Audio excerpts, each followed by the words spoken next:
Hey friends, welcome to Meadow Homestead. My name is Melissa if you're new here. And today we're going to harvest our honey. We've got a super that's full, and so we're going to take you along with us to show you how we do that and kind of our process. I also have a few updates around here on the homestead that I want to share with you. And then I'm hoping later this week I can kind of show you around the garden back at our house. And so I'm going to take you along. I'm going to show you some updates around here, and then we'll go get this honey super pulled and take you along with us as we harvest it and get it jarred up.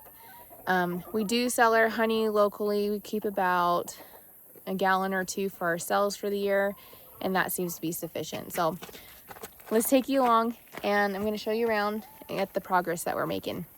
All right, so we have been working this summer on getting this high tunnel put together, and this is quite the process. So as you can see, we had to get some of this excavated out so that we could have some flat land. And then our excavator friend, he also put in gravel around where the perimeter of this greenhouse was going to go.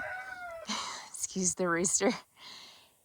And then we have cemented all of the posts in the ground, and we started making the trusses that are going to go up on these posts. This is a 30 by 48 foot greenhouse, and so my plan with this is to hopefully do 6 3-foot rows to garden in for this next year.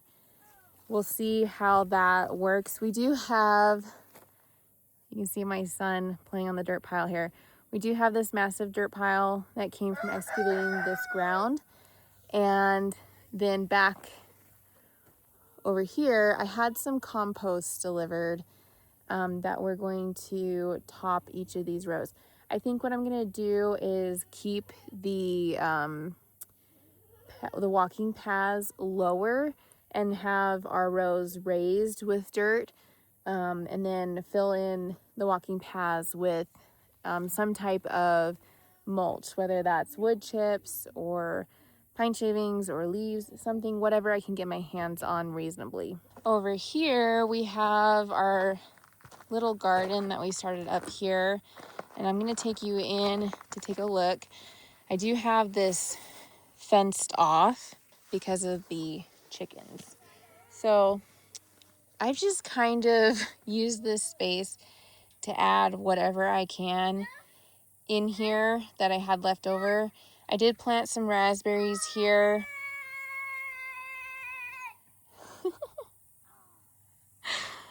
Oh, he's having a heyday over at the dirt mound. I did plant some bare root raspberries, and some of them have come up beautifully, and some of them are kind of struggling. We'll see what they do next year. I do have some sunflowers, and then I can't remember what these flowers are that I planted here, but they're a type of flower in here.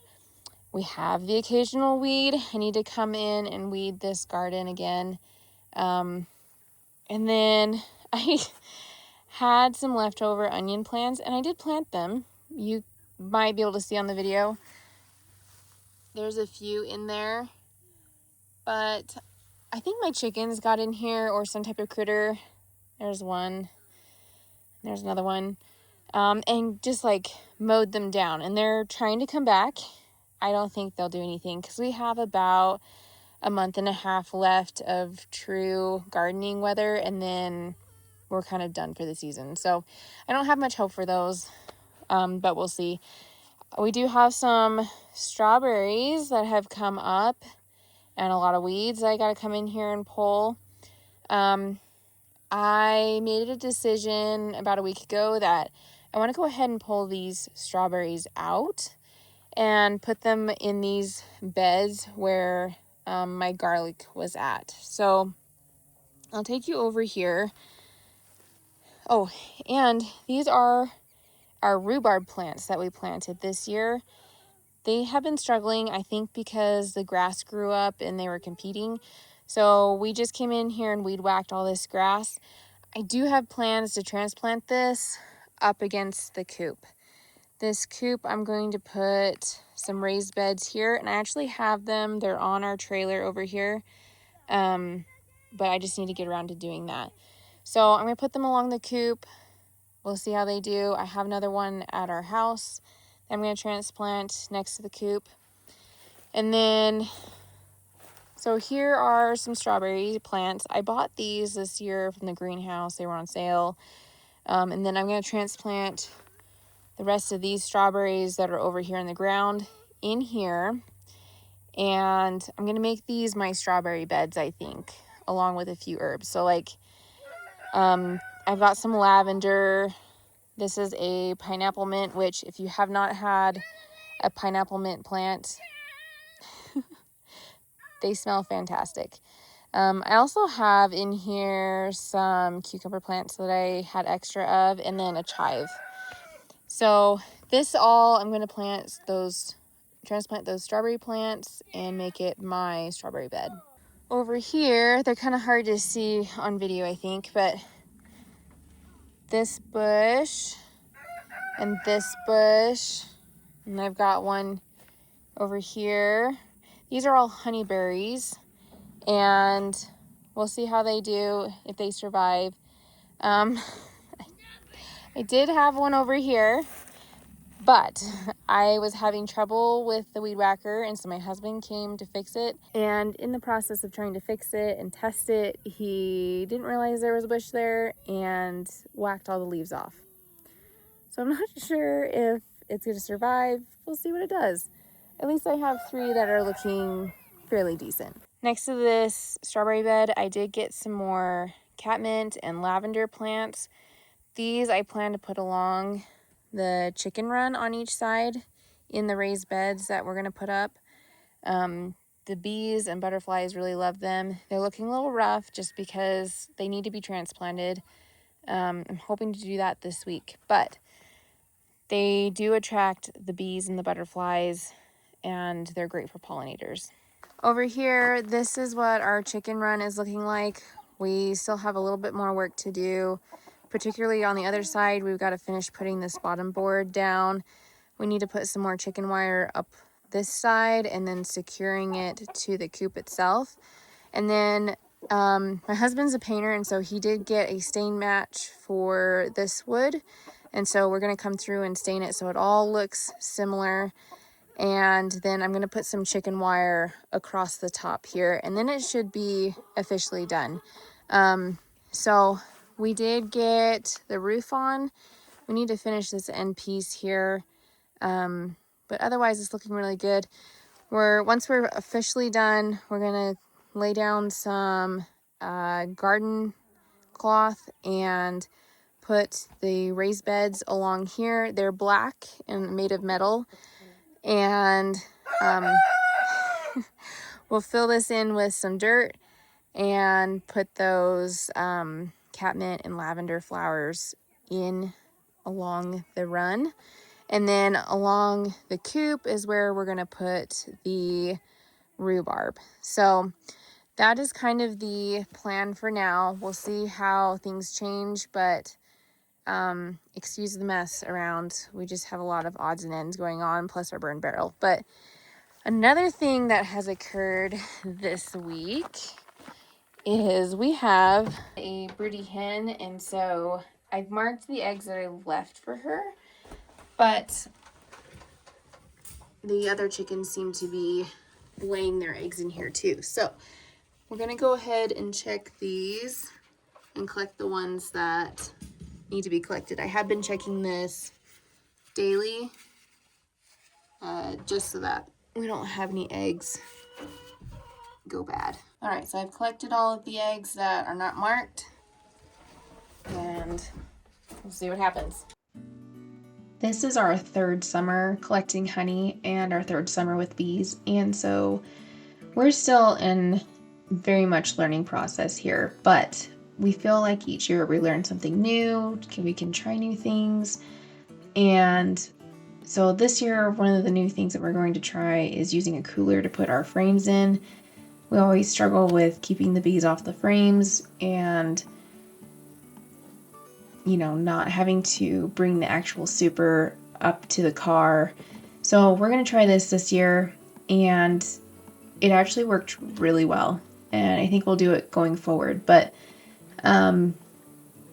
this one hive on the left that my husband is opening, it has been very productive, very full of bees all summer. The hive on the right has kind of struggled. It is the hive that we lost the queen this spring, and we had to hurry and get a new queen to introduce the hive, which she seems to be doing her job pretty well, but they are behind.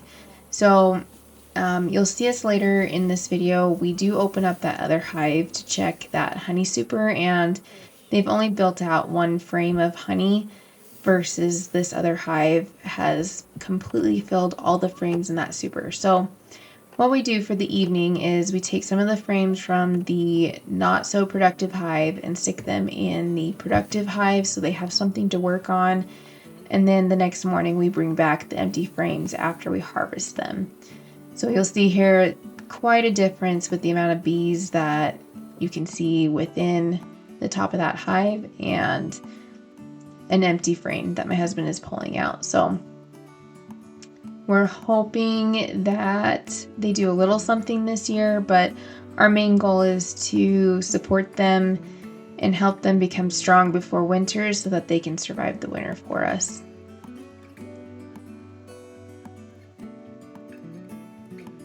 We are down to our last quart of honey, and so this timing couldn't be better. We usually go through about 1 gallon to 2 gallons of honey a year, and that's because my husband likes to put honey on his toast in the mornings. I use it to make our homemade bread, and we also like to use it to sweeten certain things. So here you'll see we're pulling out the frames on our front porch, and we're just popping the caps off of these. I know that there's different methods to do this, and we're still learning. Like I said, I would like to try maybe our second harvest this season to go ahead and scrape the cappings off instead of just popping them. I would like to play around this winter with some of the wax and try different products and whatnot, but we'll see. I do have some brood box frames that are empty but do have quite a bit of wax on them, and so I think I'm going to go ahead and scrape those because they're not being used by any of the hives, just so that I can get some wax. But this little honey spinner, it does a pretty good job. We do eventually want to fold it down to something because it does move around a lot when you go to extract. As you can see here, my husband's putting his full body weight on there. But this is my favorite part, watching the honey first come out of that, and then just seeing how it fills up that bucket. So we have a bucket that we keep specifically for honey. We have the strainer on top of the bucket, and we basically let it strain all night into this strainer. The strainer it's like a 2-part strainer, that the top part is more, I don't know what you call it, open, and then the bottom part is more of a tighter mesh. And so it really helps to filter out any particles or wax bits, and so that you get kind of a nice crystal clear honey. So all of these jars I did sterilize ahead of time, let them dry so there's no extra moisture. The key with honey is making sure that it doesn't have too much moisture in the honey or the jar that you're putting it in. And so we now are going to fill up our jars. I kind of calculated this as a 5-gallon bucket that I would get about 2 to 2.5 gallons. So off of a productive hive, that's about typical. Off of one super that has 8 frames, we find we get about between 2 and 2.5 gallons of honey each time we harvest it. But look how delicious and amazing this honey looks. They did an amazing job, and it tastes absolutely great. I love it. It's so sweet, and it's nothing like what you get in the store. So I do have honey customers that ahead of time they tell me they want honey. So every time we collect honey from our bees, we are sold out the minute it is spun, basically. So it's great to see the smile on people's faces when we give them their honey and how much they enjoy it, and we get to enjoy it all year round too.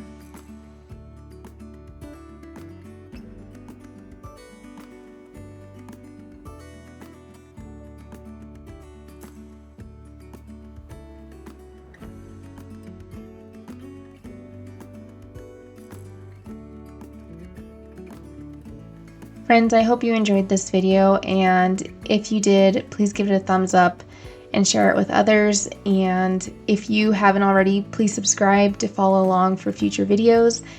We hope you have a wonderful day, and we'll see you next time.